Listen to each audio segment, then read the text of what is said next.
history is merciless to those who hesitate. In the year 1066, the fate of England was not sealed through diplomacy, but by the sharp edge of the sword. Picture a vacant throne, coveted by three men willing to risk everything for power. Betrayals, blood-soaked battles, and a war that would shape the future of an entire continent. At the heart of this storm stood one relentless leader, William, the Conqueror, a man who did not tolerate defeat and who would not rest until the English crown lay beneath his feet. But Hastings was not just a battle. It was a clash of strategy, endurance, and sheer willpower. The final breath of Anglo-Saxon England and the dawn of a new order. What truly happened on that fateful 14th day of October? How did a foreign duke subjugate one of the most powerful kingdoms of the era? And most importantly, what were the consequences of that day for England and the world? So, grab your sword, fasten your armor, and step with me into the past. For this is the tale of the battle that forever changed the course of the Middle Ages. The struggle for the English throne. The death of Edward the Confessor in the first month of the year 1066 left England without a direct heir, and with it, the door to the throne flung wide open for a brutal contest. Three men raised their banners, each with a claim to the crown. Harold II, the formidable Earl of the House of Godwin, was hastily crowned by the Witenagemot, England's Council of Nobles. But not everyone accepted his rule.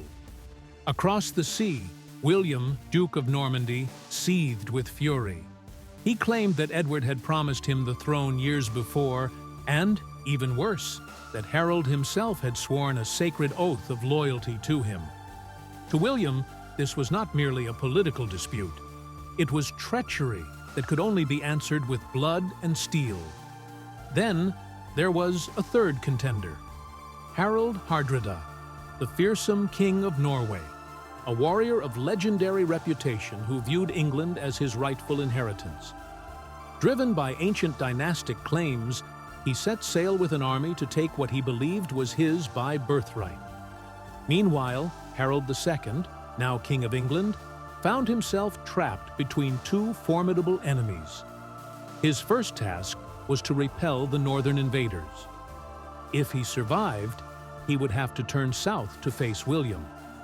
But in the Game of Thrones, there is no room for weakness.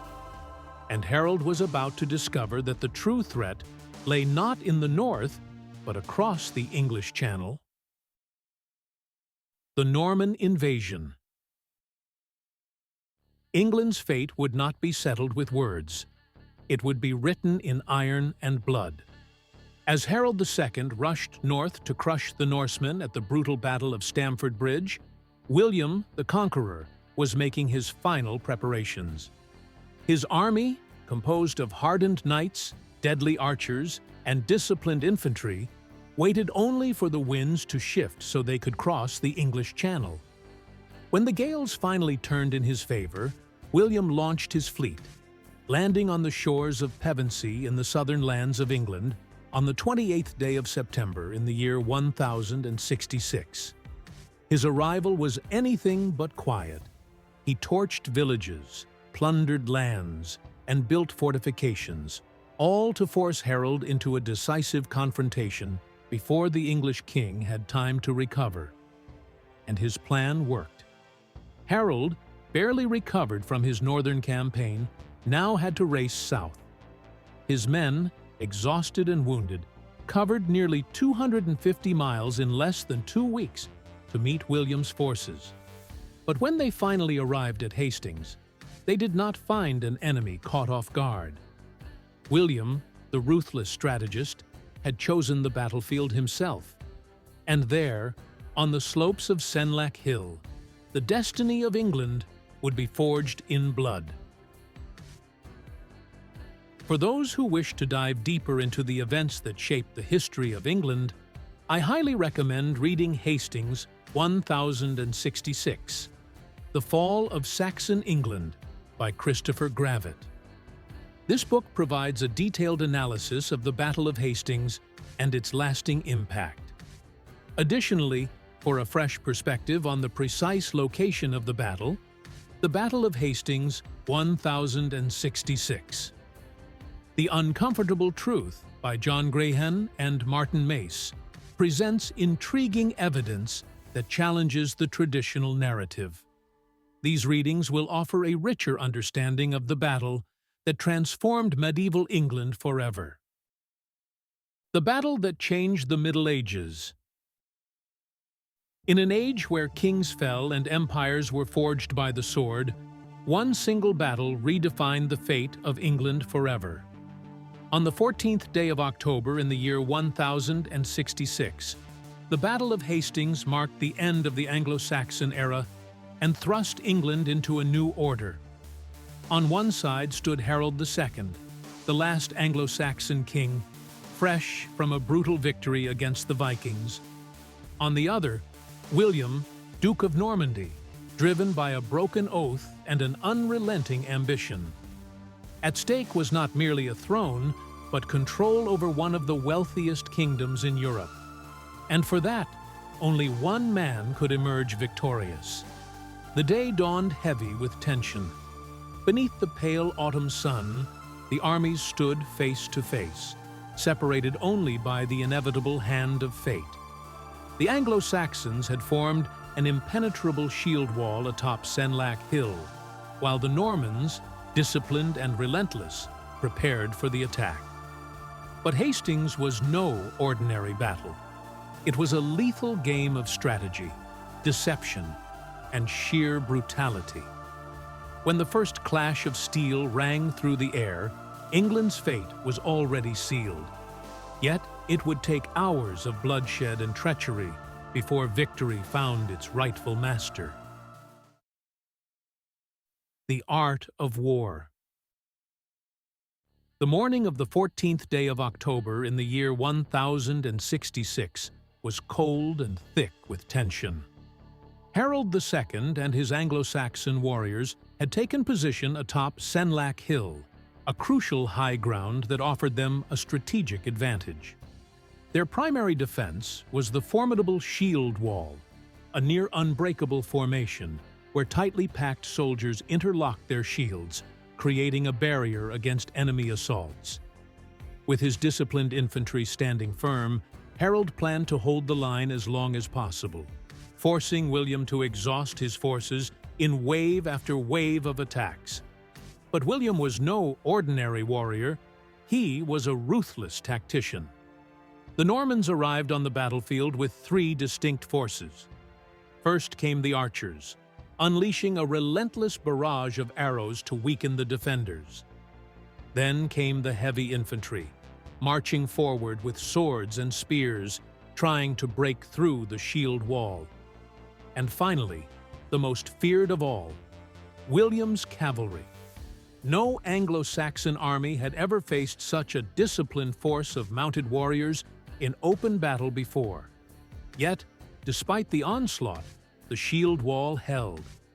The first Norman charges shattered against the English defenders, like waves crashing upon a mighty cliff. Time dragged on, and William knew that brute force alone would not win this war. It was time to change tactics, to play with the minds of his enemies. The turning point of the battle. Hour after hour, the Anglo-Saxon shield wall stood firm, an unyielding wall of iron and oak. No Norman charge could break through. But then, a whisper began to spread across the battlefield. William the Conqueror was dead. Chaos erupted within the Norman ranks as some soldiers began to flee. If the rumor were true, the battle was lost, and Harold II had secured his victory. But William was very much alive. Without hesitation, he tore off his helmet and rode through his lines, shouting for his men to see him with their own eyes. The Duke of Normandy was not only alive, he was furious and ready to turn the tide. Then, William saw it. The Anglo-Saxons, believing their enemy was broken, began abandoning their defensive position to chase the fleeing Normans. And that was the mistake he had been waiting for. Seeing his enemies step away from the safety of the hilltop, William ordered a feigned retreat, luring more and more Anglo-Saxon warriors into the open. Then came the master stroke. Just as the English ranks fell into disarray, William turned his forces around and crushed them in a devastating counterattack. The once indestructible shield wall was finally breached. And now, the battle belonged to the Normans. The death of King Harold. The battlefield was a scene of absolute chaos. William's strategy had worked. The Anglo-Saxon shield wall was shattered, and the Normans were advancing mercilessly. But one final obstacle remained: King Harold II himself, still fighting alongside his most loyal warriors, resisting the relentless Norman assault. Victory was not yet assured as long as he still drew breath. And then, fate intervened in a moment as brutal as it was legendary. An arrow cut through the sky and, according to chroniclers, struck Harold directly in the eye. He fell, wounded, but the battle was not yet over. The Normans would leave no room for doubt. William ordered his knights to charge mercilessly at the fallen king. Surrounded and with no chance of escape, Harold was trampled beneath swords, spears, and the hooves of Norman war horses. His body was left unrecognizable, torn apart by the fury of the Norman cavalry. Seeing their king slain, the last Anglo-Saxon warriors lost all hope. The battle was officially over. William, now truly the conqueror, had emerged victorious. But his greatest triumph was yet to come. The rise of William the Conqueror. Night fell over Hastings, and the battlefield lay covered in corpses and shattered steel. Harold II was dead, and his army lay in ruins. But William knew that winning a battle was not enough. He had to consolidate his rule over England. Conquest by the sword alone would not suffice. He needed to govern through fear and strategy. Thus began his slow, relentless march toward London, burning villages, crushing all resistance, and making it clear to the English nobility that defiance was futile. On the 25th day of December in the year 1066, inside Westminster Abbey, William was crowned King of England. But even in his moment of triumph, fear still loomed. It is said that when the crowd inside the abbey erupted in cheers for their new king, William's nervous Norman soldiers mistook the acclamation for an uprising and began setting fire to houses outside the ceremony. England now had a new ruler, but the transition would not be peaceful. William had not merely taken the throne, he was about to reshape England forever. The battle was over, but its impact would echo through the centuries. England would never be the same. Under William's iron rule, castles rose across the land, territories were redistributed, and the kingdom's language, culture, and even laws were forever transformed. Norman rule altered the very identity of England, a legacy that remains visible to this day. But the question lingers: was this victory the work of fate, or simply the result of flawless strategy? Now tell me, if you were in King Harold's place, would you have done anything differently? Or was William the Conqueror simply unstoppable? Leave your thoughts in the comments. I want to hear your opinion. But wait, the Norman story does not end here. William the Conqueror may have secured his crown, but his legacy was passed down to his son, William II, a king who would face rebellion, succession disputes, and a fate as mysterious as his rise to power.